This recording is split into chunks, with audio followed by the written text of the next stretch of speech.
episode 21 of Roleplay Grow, the podcast for tabletop entrepreneurs, creators, and fans.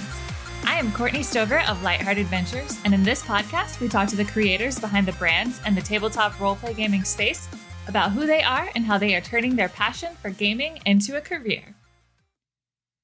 Man, I gotta say, I really miss saying that.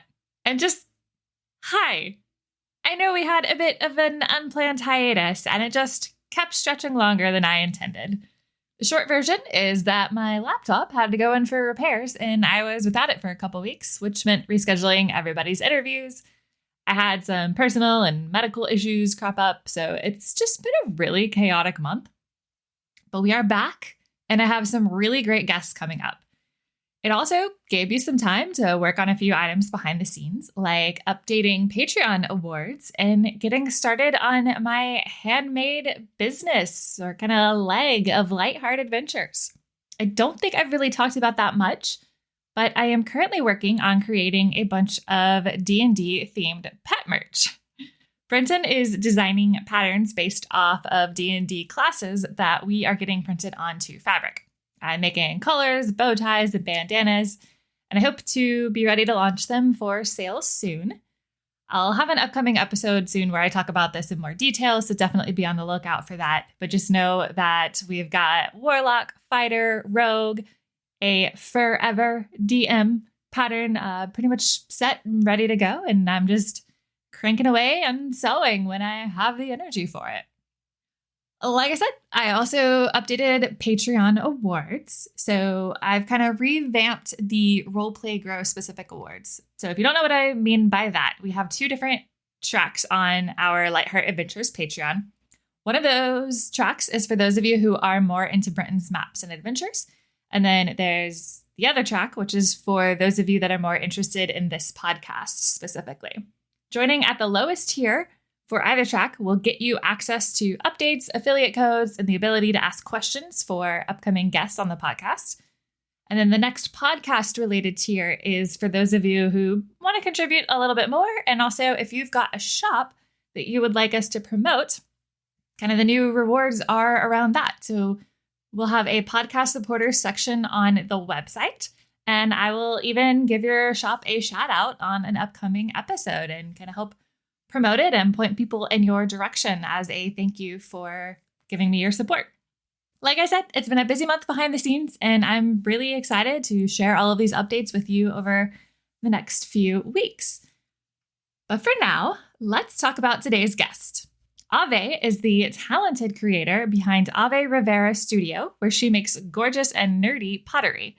She makes D&D themed mugs, fun jewelry and trinket trays, cute stickers and apparel, and more. You'll have to make sure that you're following her on Instagram, YouTube, and or Twitter because her mug restocks tend to go pretty fast. Avé's been running her business for 6 years, and it was really interesting to learn about all the lessons that she's learned in that time, including working at markets, vendoring at the Renaissance Fair, balancing Etsy and a separate web store, blogging, YouTubing, and dealing with burnout. I really enjoyed chatting with Avé, and she has a lot of knowledge to share. Real quick, before we jump into this interview, I do want to mention some other ways that you can support us and this show. First off, like I said, be sure to check out our Patreon at patreon.com/lightheartadventures. You can also subscribe to the show on your podcast player of choice, leave a review if you're enjoying the show, and you can check out our affiliate links. One of those affiliates is Friday Afternoon Tea. Friday was my wonderful guest Beck on episode 6, and she creates nerdy tea blends using her superpowers. If you don't know what that means, then you'll just have to go listen to the episode. But basically, go buy a mug from Avé and then get yourself some tea to enjoy with it. Go to fridaytea.com and use code LIGHTHEARTADV to get 10% off your order and help support this show. Thank you for coming back after my hiatus, and without further ado, let's go meet Avé.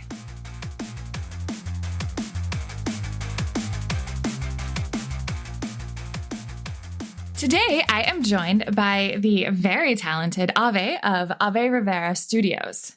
Hello, Avé. How are you doing today? Hi, I'm doing pretty good. Thanks for having me. Yeah, I'm really excited to dig into your shop and blog and your YouTube. Like you've got a lot of stuff going on. But to start things off, can you just tell us a bit about who you are and how you got into gaming? Sure. So I went to school for ceramics and I was mostly interested in doing sculptural work. And I've always been a big fan of fantasy and gaming in general. But it was in college that I did start playing tabletop games with my friends. Started with 4E D&D. But yeah, after I graduated, I moved on to making more functional work. And when I wanted to make a mug for my dungeon master, like obviously I want to make a mug for them. That's when I came up with the dice mugs that I make today. And it ended up being something that I really enjoyed making. And it actually is the reason I was able to go full time as a potter with D&D alignment mugs and the like. That's really cool. So before we dig too much into the pottery, I just want to know, are you currently playing in any games? Yes, I am. We took a brief break because my dungeon master is on vacation, but the game I'm playing now, we're playing 5e and it's a homebrew. And I am playing a tiefling bard named Valia Amethyst Robert. She's a bit of a, prissy bitch, but I love her. And she's so much fun to play. All she wants to do is go shopping. And yeah, it's great. That is a very epic name. I love it. I mean, it fits the vibe. And yeah. It's cool. How long has that campaign been going on? That one has been going on for, I believe, a year and a half. And it's with the same people that I started a different campaign. So together with this one group of people, we've been playing since 2015. Oh, Yeah, since wow. 2015. And we've switched DMs only once, but it's like the same group of people because one of my DMs was like, oh, well, I'm going to grad school and that's in Maine. So we'll pick up this campaign whenever I'm done with school, which is this summer. So it'll be kind of exciting to, I don't know if we're going to end one and start the next or like play both. I don't know. We haven't figured that out. Taking the summer to decide.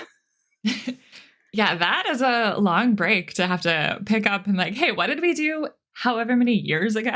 I mean, but it was such an epic cliffhanger that I don't think anyone in the group is like not going to miss too much of a beat because we like finished, oh gosh, what was it? It's like the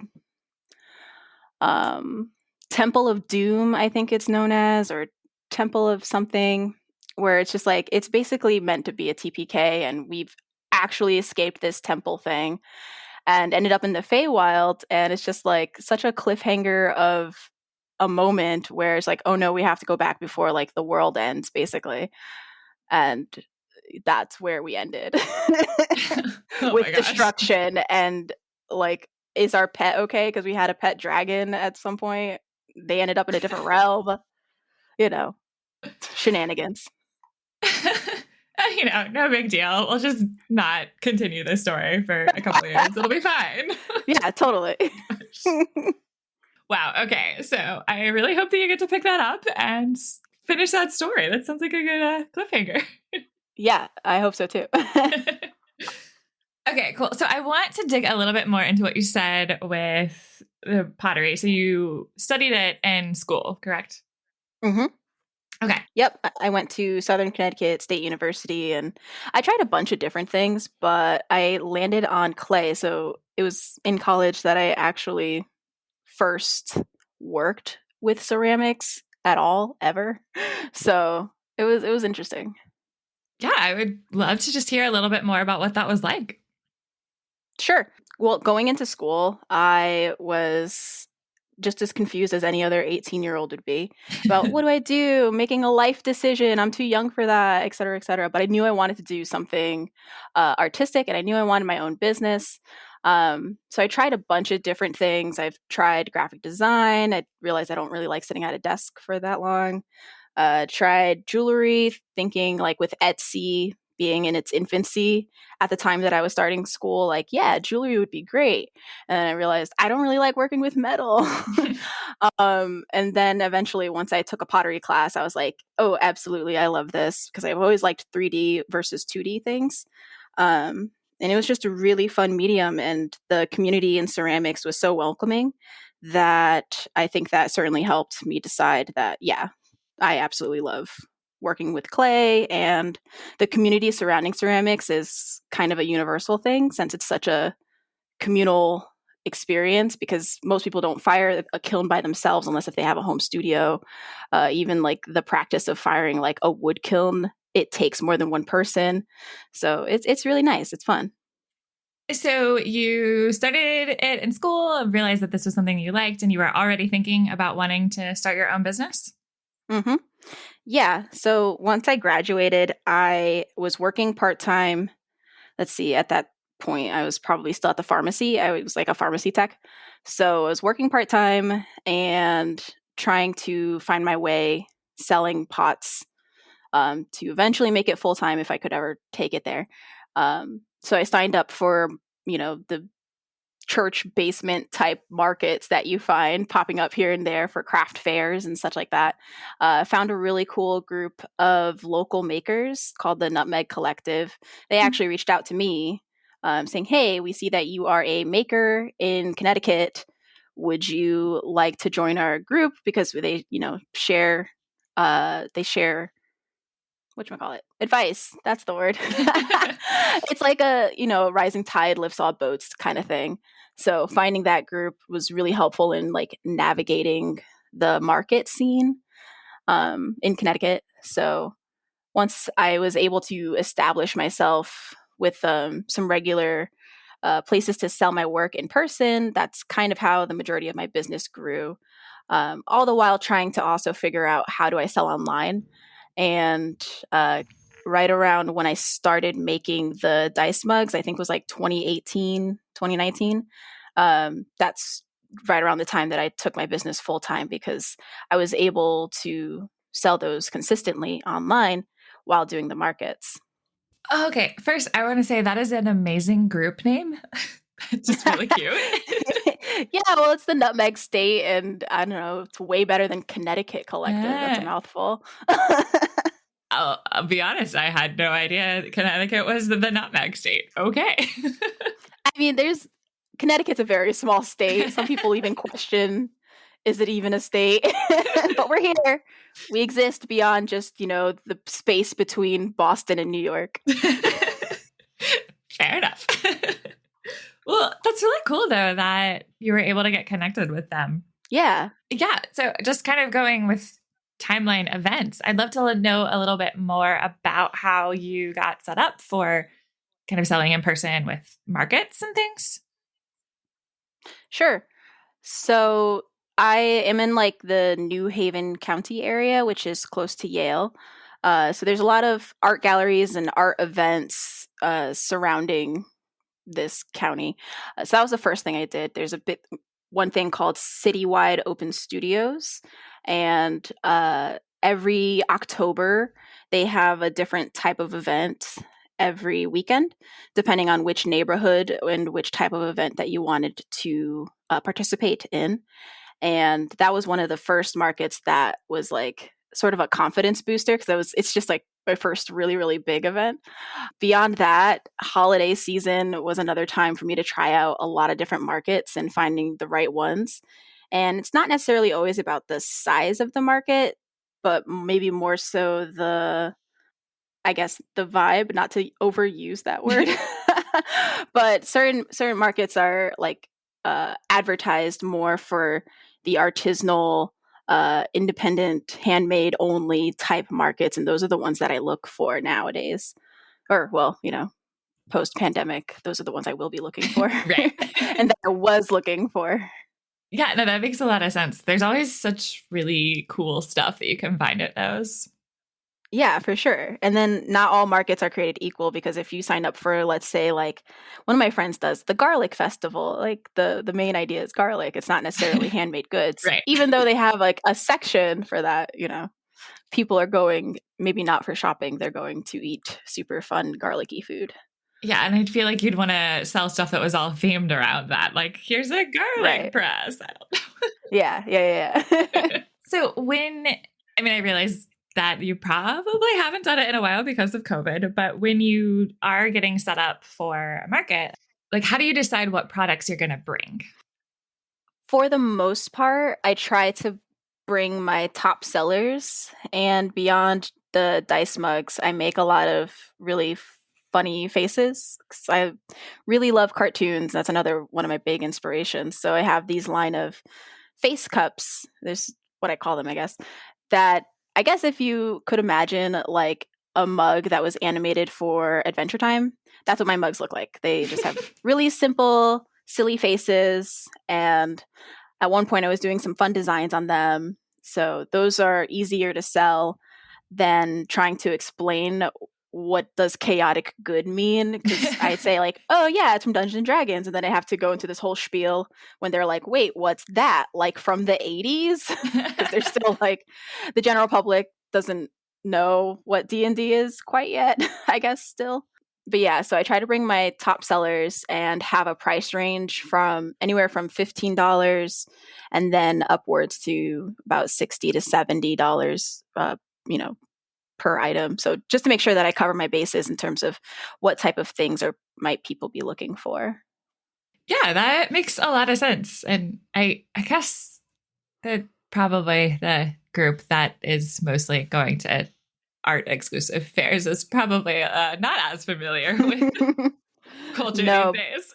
Yeah, but I did get invited to a Renaissance festival, and the overlap of people who know D&D and go to a Renaissance festival, much better. Oh, yeah. So that's what I'm prepping for right now. Oh, that's so cool.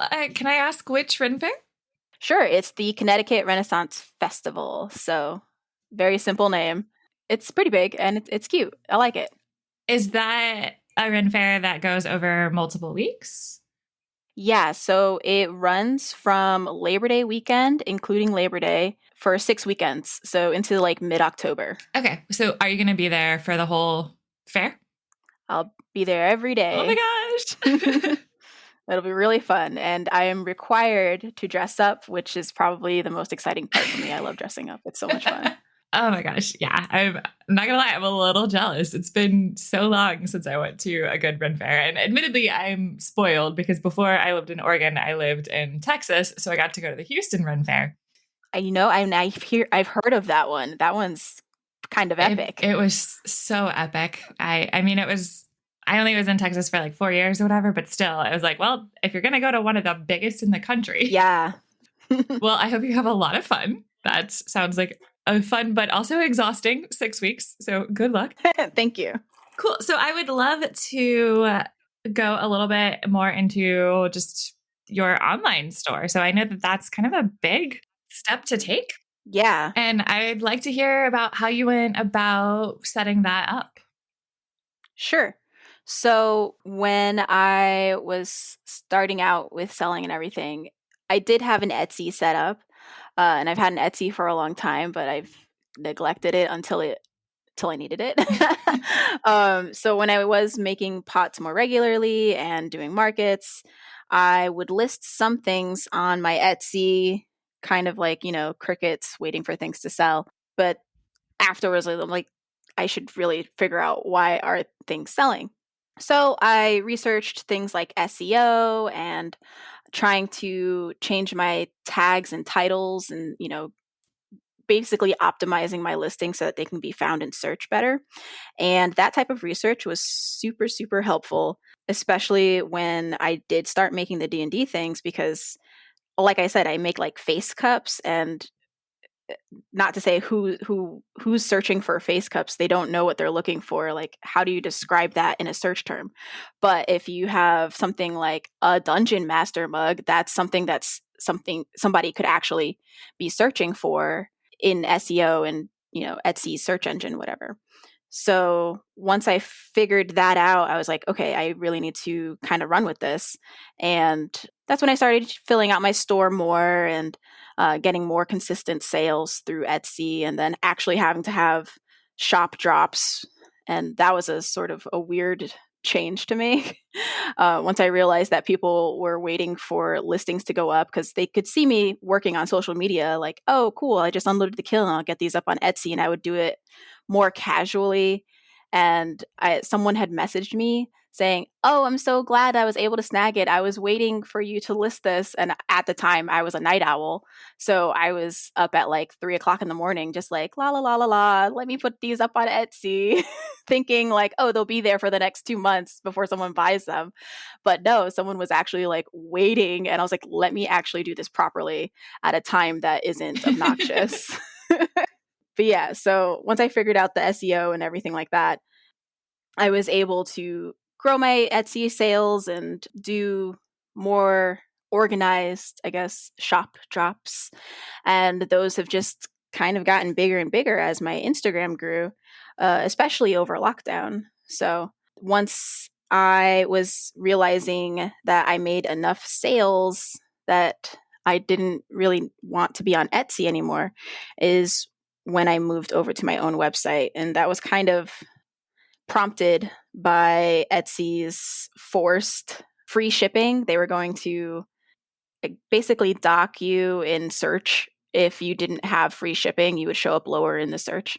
And I was like, that's not great. That's kind of terrible. And pottery is really heavy. And I don't want to I don't want to offer quote unquote free shipping on something that fluctuates so greatly between one coast to the other, because the price is so different between me shipping to Pennsylvania versus me shipping to California. So that's when I moved to my own website and set up my own storefront there.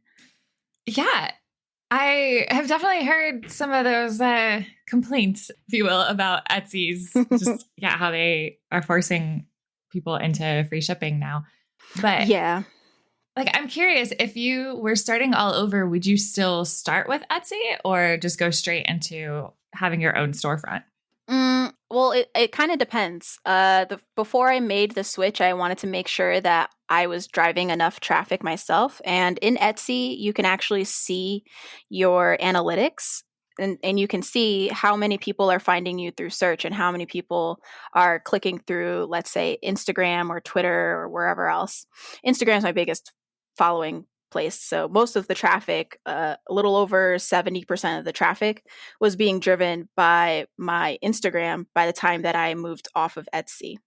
So if you have a big enough following on whatever social media platform, and if they are actually shoppers and not just looking, um, you like having your own website is probably better. But if you're not really that interested in social media, or if social media is like annoying, because it can be, to try and grow, it's like kind of a slow burn, then I probably would still stick with Etsy, because the search engine doesn't care how many followers you have. It's just a matter of trying to line up the product with the buyer. And that's like Etsy's main goal.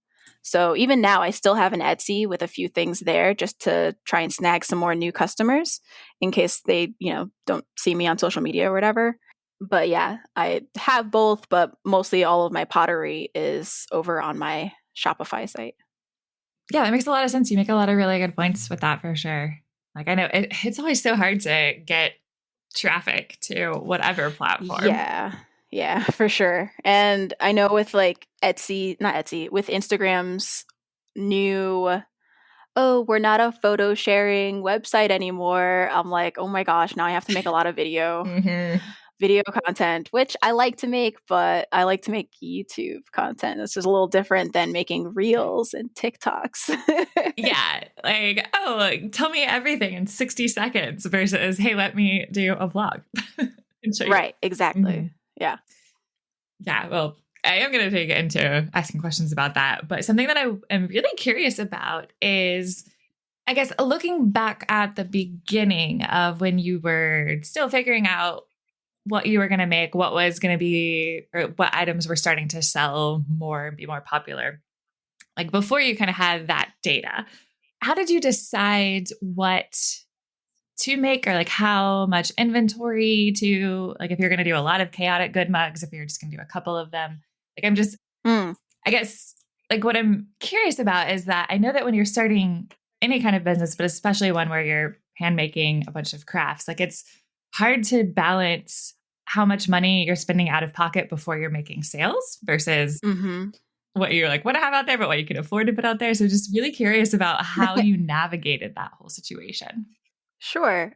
Well, graduating with ceramics, after my post-bac, I had a lot of material left over in terms of like clay that I made from scratch and glazes that I mixed from scratch. Like you pay a studio fee to then, use the materials and whatever, but anything that's left over, that's yours. You paid for it. So I took all that home. So I kind of had a little nest egg of things to use. And I've already had the materials used for a startup, like to start making and stuff. And clay and glazes in general isn't really that expensive. I mean, the expensive part is like studio maintenance with a kiln and all that stuff. So I was fine in terms of what materials I had, but then choosing what to make was a whole nother thing because I always have like a running list of ideas that I would love to try. And sometimes it's a matter of I just need to get this out of my brain. I will combust if I don't try and make this right now versus, oh, wait, no, I should make things that people want to buy. So it's kind of a balance of those two things. But when I was starting out, trying to figure out what could be the thing that I sell, like my bread and butter thing, was kind of a lot of trial and error. And eventually, the more dice mugs that I made for dice mugs specifically, the more I realized that the two most popular things that people want is a mug that says chaotic good and a mug that says dungeon master. So those two have become my most popular ones that I'll make. And then I'll make the other alignments too, and I want to venture into D&D classes eventually. But those two, hands down, are by far the most popular ones. And I figured that out by doing pre-orders. So I used to only make the dice mugs through pre-orders. So people would have to tell me what they want the mug to say and what they want it to say on the bottom, and then wait 4 to 6 weeks for me to go ahead and make that and send it on its way. Okay. Did you ever have any issues where people were like, oh my gosh, it's taking so long? I have been so fortunate to have the best customers ever. They've been so nice. Knock on wood. They've been amazing. And yeah, no, I have a very supportive community of people that really like my work, and I'm super thankful for that. That's really awesome to hear. Yeah, for sure. Yeah. So do you still do pre-orders? I haven't this year. I'm trying to take a year off from kind of that type of work model, I guess, because like I said, I have a backlog of so many ideas that I want to try. If I do the pre-orders, I can't try out these new ideas. So like all the mugs that I recently did with all the mushrooms and moss and with the wood grain and all those really fun things, if I was doing pre-orders, I wouldn't have been able to do that entire collection. So this year I'm trying to get out all of those back burner ideas, like D&D classes. I want to do a displacer beast. I just think it'd be adorable. I'd love to do an owl bear. Like there's so many things, and maybe a few other D&D monsters, but like there's so many other things that I want to try, that I hope that my audience will enjoy before I get back into like a pre-order model of like, here's the things, tell me what you would like, and I will make that. So hopefully next year I'll do a round of pre-orders, but for now I'm enjoying exploring new ideas and new themes and concepts. Since you're able to focus this year on making what you want to make, like what is your process for, from the time that you have a big concept of you want to make an owl bear mug and then like all the way to it actually being formed? Like I'd love to just hear kind of, what your process is. Sure. So I do a lot of bullet journaling, and I try to keep notes of everything because if I don't write it down, it'll rattle around in my brain and probably get lost eventually. But at the beginning of this year, I sort of mapped out my year in terms of like, what type of collections do I want to make? When would it make sense for me to do that? And sort of like place them month to month. And I sort of reevaluated it last month since it was like halfway through the year to be like, okay, well, these are the collections I was able to do. And there's this list of things I haven't done yet. And with the Renaissance Fair coming up and holiday season coming up, maybe I might be able to get these two done. So I still have, I'll have that list going into next year, but at least this way I can take a look at my year all kind of like mapped out and try to set like a realistic goal of, okay, well, if it takes me, let's say 2 to 3 weeks to fill a kiln, then if I'm going to spend, let's say July making, Halloween stuff, because that's what I'm doing right now. I'm making Halloween stuff. Then that leaves, what am I making for August? August, I'll be building stock for the Renaissance Fair. Then what can I do for September, et cetera, et cetera, et cetera. So writing things down is the short answer. I write things down a lot. So a lot of times these ideas that I have for mugs probably won't come into fruition. Sometimes it's a few years, sometimes it's kind of immediate. It's just a matter of when can I get to it and when does it make sense for me to do that. And I don't always share the whole process because ceramics takes a long time from like blob of clay to finished piece. That I save for like my Patreon people. They get to see all my back burner ideas as they come into my brain versus me trying to be more organized on social media. Like, okay, now you guys get to see that I've made this thing because it's part of this collection. Yeah, that's cool. For an example, you mentioned that you're currently working on Halloween items. Yeah. Yeah. So is that like you're making them in the month of July to have them listed at the like in August, or kind of what's that timeline?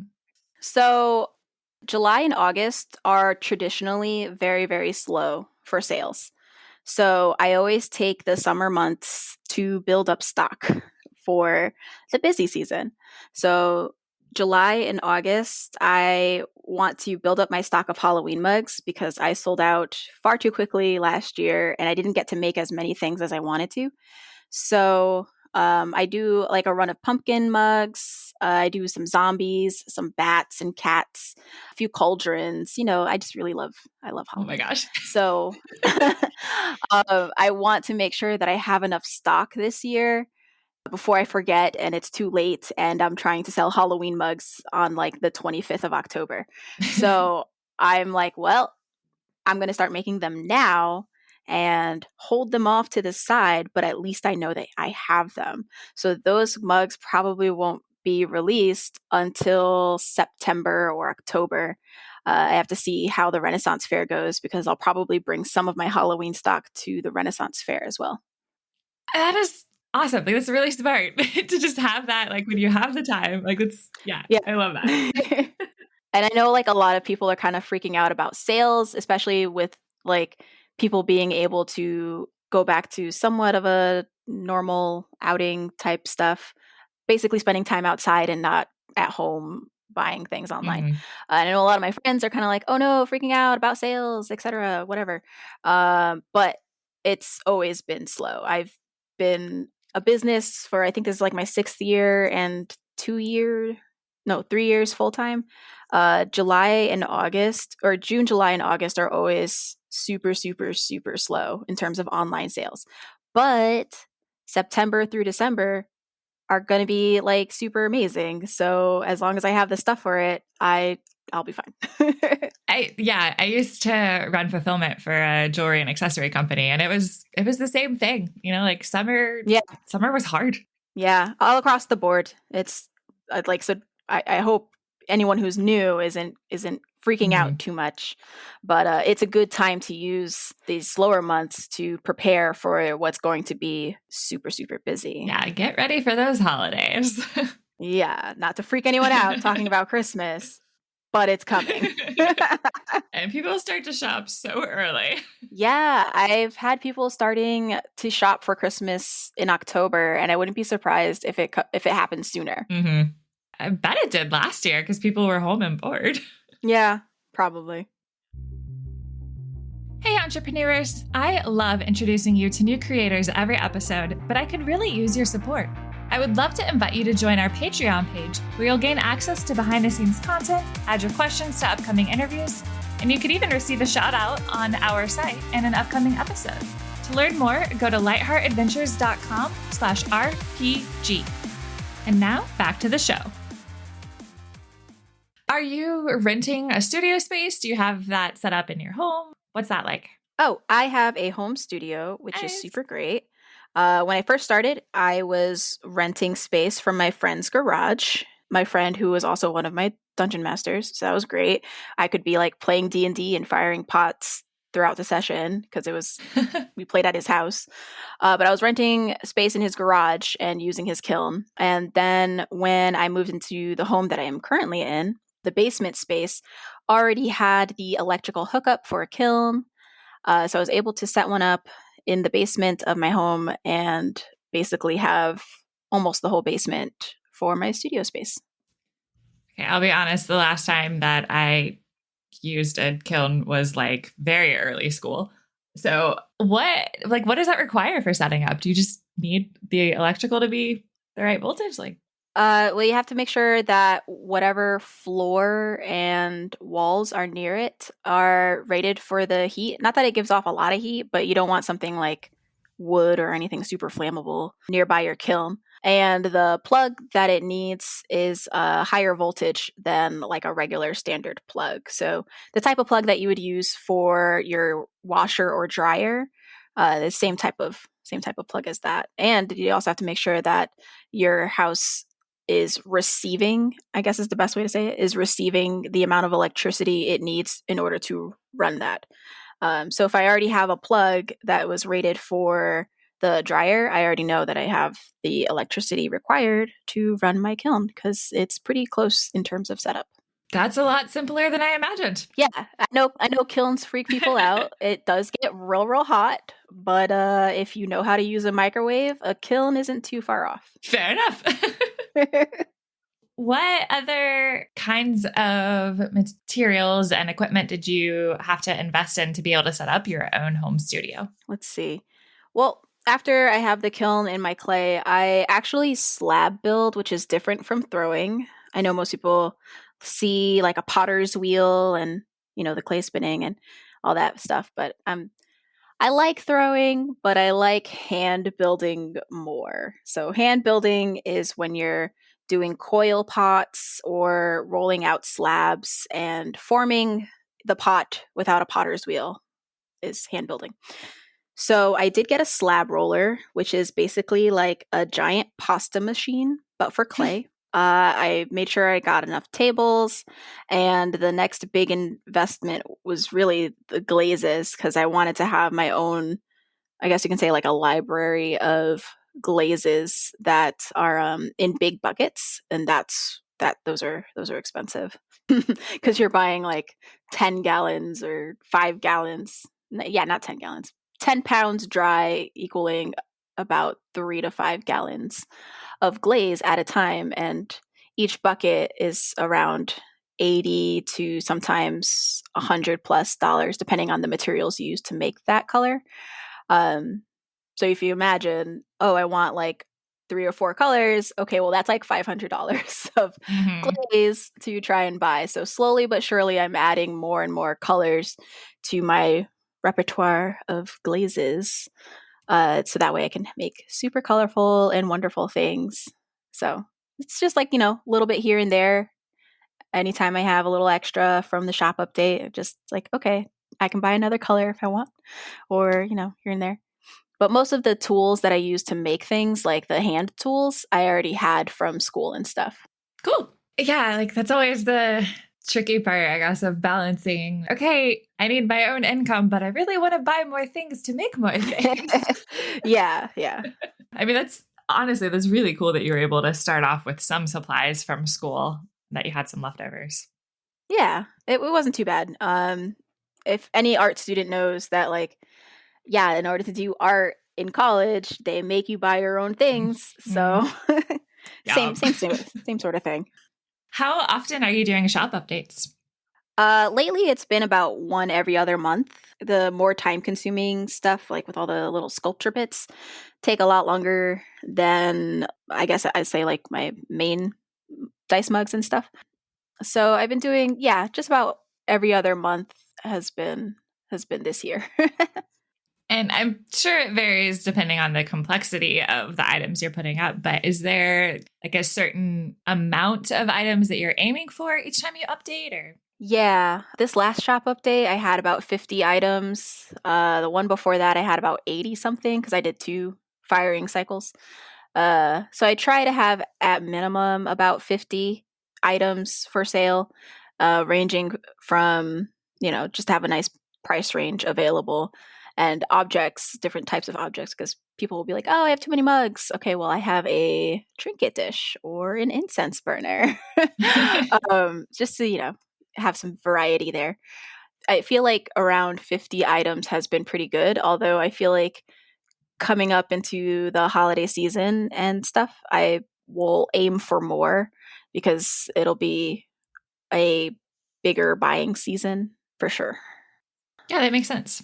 Are you spending like a 40-hour week? Are you in that 80, 90-hour trap? Are you able to do less? Like, Let's see. So Monday and Friday are made my admin days, and that'll be, yeah, I would say like 6 to 8 hours on those 2 days because I don't know, I can't sit at the computer for that long. But then Tuesday, Wednesday, Thursday are my main studio days. And as far as studio days go, I'm in the studio by around 10:30, 11. Take a lunch break like around 2, and then I'm in the studio until it's time to make dinner around 7 o'clock or 8 o'clock at night. So I don't know. Yeah, that's around that sounds about right. I'd say I probably work about 40 hours ish, sometimes more, sometimes less. yeah, cool. I was just wondering, especially when you're like, oh yeah, 80, like every with the shop updates. I was like, that sounds like a Yeah, lot of work. it can be, but you know, I like to do it, so it's good. Yeah. I would like to switch gears a little bit and talk about your blog and your YouTube videos. So, kind of like Sure. which came first, when did that start, and kind of just how you got into both of those.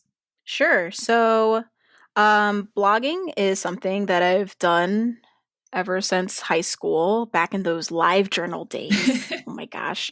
Um, and I've always enjoyed it. I loved having a blog. And before I was like in high school, early college, I had like a fashion blog, like, oh my gosh, look at this thrifted outfit, et cetera, outfit of the day, whatever. But the blog that's on my site now serves as kind of like my CV in a way. Since I'm self employed now, it helps me keep track of all the cool things that I've done in terms of like podcasts or interesting events or anything like that. And then it also is a space for me to share maybe some advice, or like I get asked all the time about the luster that I use, which is the gold that I put on my pots. And it's a real gold and it requires a special type of firing. So I basically put together like a little how to.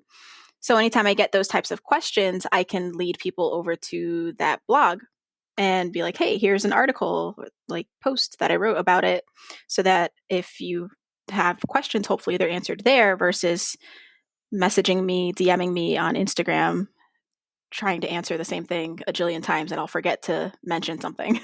So that's how the blog came about. And I'll post there not that often, but anytime that I have something to share, that's when I use it. And then as far as YouTube goes, basically it kind of started as growing like a side interest to blogging. Like I've always had an interest in YouTube, but never really started one.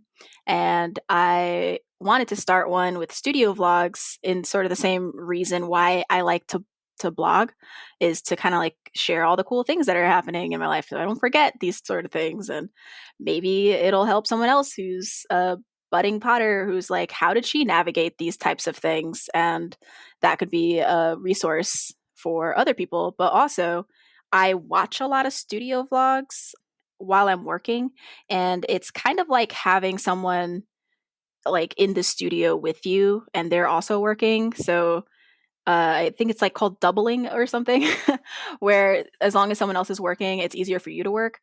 And I absolutely love consuming that type of content while I'm working in the studio. So I was like, oh, I should start making some too. It'd be kind of cool. I don't really see any potters doing these types of video content for YouTube. And so that's where that started for studio vlogs and such. And I think they're really fun. Yeah. How often are you doing those? I'd say probably twice a month I upload a studio vlog. I'm trying to get some more useful content on there. It's also been kind of a nice way to diversify my I don't want to say marketing, but I don't want to just rely on Instagram. So I want to have a presence on more than just Instagram. So if I really like doing YouTube, then that's a good place for me to also exist, and trying to be on Twitter more because I've had a Twitter for ages, but haven't really posted there in a while. So this year has also been like the year of Twitter. I'm going to tweet more than I used to. Um, but yeah, just to like sort of wean myself off of the dependence of Instagram. Yeah, it's such a tricky balance because it's that whole, like, how much time do I actually want to devote to all of these different platforms? But also, like, if you're dependent on one and then they change, like, hey, we don't like pictures anymore. Thanks, Instagram. Yeah, or like if I get shadow banned or Mhm. somehow mystically lose my entire following over there, like what the heck do I do if that happens?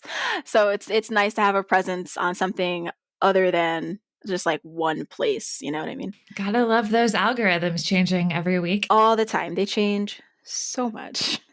So I want to ask a question now that I like to ask in every interview, which is that when you look back over the last, I think you said 6 years, is that right? Yeah.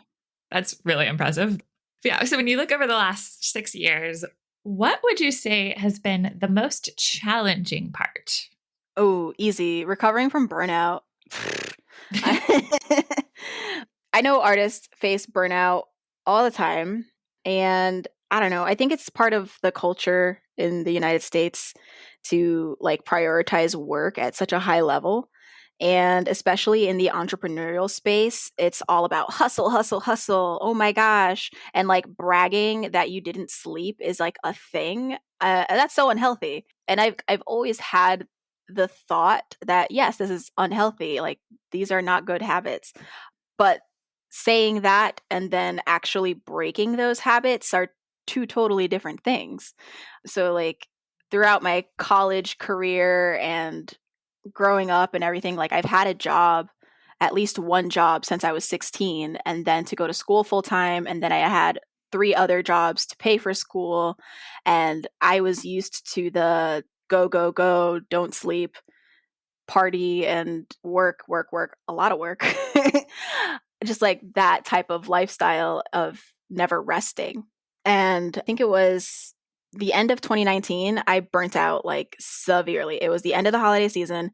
I was doing a show every weekend and then some shows during the week. So I had like a roster of 13 or 14 different markets through like a 5 week time span, which is insane and don't recommend it for anyone. And then on top of that, also trying to do online sales. So by the time that like it was time for me to close my online shop and I did my last market, I was kaput. I was done. And I like did not go into the studio until like the end of February. So, and that wasn't by choice. I was just so severely burnt out. Like I couldn't even look at clay, and that's like not the type of relationship I want to have with the things that I like to make. Like I love making and I love ceramics and art. So like it was a necessary break, but it's something that I never ever want to experience again. So me trying to have a healthy balance in terms of like my work schedule and not taking on pre-orders and saying no to things like wholesale and all that stuff. It's all like me trying to find a sustainable way to make this career last as long as possible. Yeah, burnout is not easy to recover from. It's not something like, oh, let me take a week or two off and then I'm fine. Like that's really hard. Burnout will tell you when you're ready to go back. Like, you don't have a choice, and it's terrible. Was there anything that you were able to do in those couple months that you did take off that you think helped you be able to get back? I definitely started doing other mediums more. Crochet, I crochet every now and then. So being creative in other spaces. I was drawing a lot more, doing watercolors, painting, basically everything other than clay. I was experimenting with and trying to build my business in general in other ways. During that time is when I started a Patreon, because I was just like, I need something more consistent. Maybe I can start building a Patreon thing and other streams of income that make sense for my business and stuff like that. So it wasn't entirely wasted time, but it was a lesson that I needed to learn, and I'm happy that I learned it, and hopefully I will never experience that type of burnout again. I hope that you are equally successful during holidays, but also not having to go wild like that. Exactly. Yeah. Well, let us flip that around then and say, what has been the most rewarding part of the last 6 years?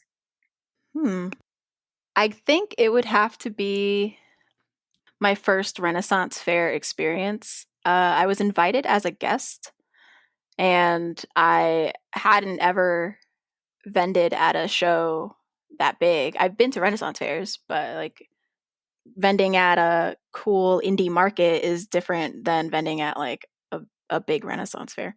So the whole like, oh, you have to set up your booth to make sure it looks somewhat appropriate for the time period, and you have to dress and all that stuff and say good morrow and maybe talk the part too sometimes. It was intimidating, and there was a lot of other more like logistic things to required for signing up for the Renaissance Fair. Like, they required the booth insurance, and they wanted like a whole list of things. So like, I basically had to make sure all my I's were dotted and T's crossed in order to sign up for the fair in the first place. But then after going to the fair and doing so well and meeting so many other like-minded people who just want to nerd out about really fun, pretty things and talk about D&D and hear about people's characters and how they want to gift this mug to their dungeon master or whatever, just being around like-minded people in that setting was just so exhilarating. It was so fun. And I was just like, yep, this is what I want to do. This is great. I love it here. This is awesome. How many Ren fairs have you been able to vendor at now? That was the only one. Oh. I only did that one, and that was in 2019. And I did a guest spot for 2 weekends out of the 6. And then I was just like, this is so great. I'm going to sign up for next year. And then next year was 2020, and obviously that didn't go well. Yeah. So my booth fee was transferred over to this year. So nice. Yeah. Yeah, and now you get the full 6 weeks. Yeah, I'll see how that goes. I'm not signed up for any other shows, and I have nothing else planned for those 6 weeks. So I'm making sure that I will not burn out. Good. Cool. Well, are there any kind of upcoming projects or goals that you're working towards that you're excited about that we haven't talked about? No. My mind is basically set on that Ren Fair that's coming up. Fair enough. No, that is a big one. So that's cool. Yeah. Awesome. Well, Avé, thank you so much for coming on today. Like, this is really cool. And like, thank you for answering all of my noob questions on pottery. And oh, no, this was great. Thanks for having me. Yeah. So where can people find you? So I am Avé Rivera Studio on all platforms. Instagram, Twitter, and TikTok are the 3 that I use the most. And that's AVERIVERA Studio. And you can also shop and see what I have in store on my website, which is AvéRiveraStudio.com. And if you can get to Connecticut, she'll be at a Ren Fair too. Yeah, every weekend of September. So come find me. That's awesome. Well, again, thank you so much. This has been a really fun conversation. Yay, cool. Thanks for having me.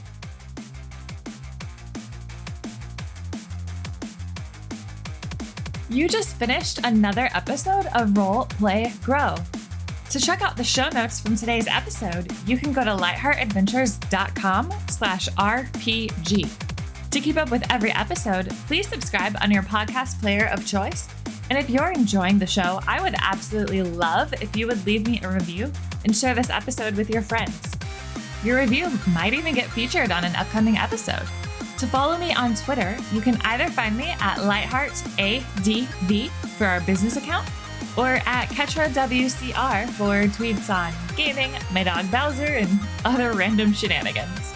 You can also find us as Lightheart Adventures on both Instagram and Patreon. Thank you so much for listening, and I'll see you next time on Role Play Grow.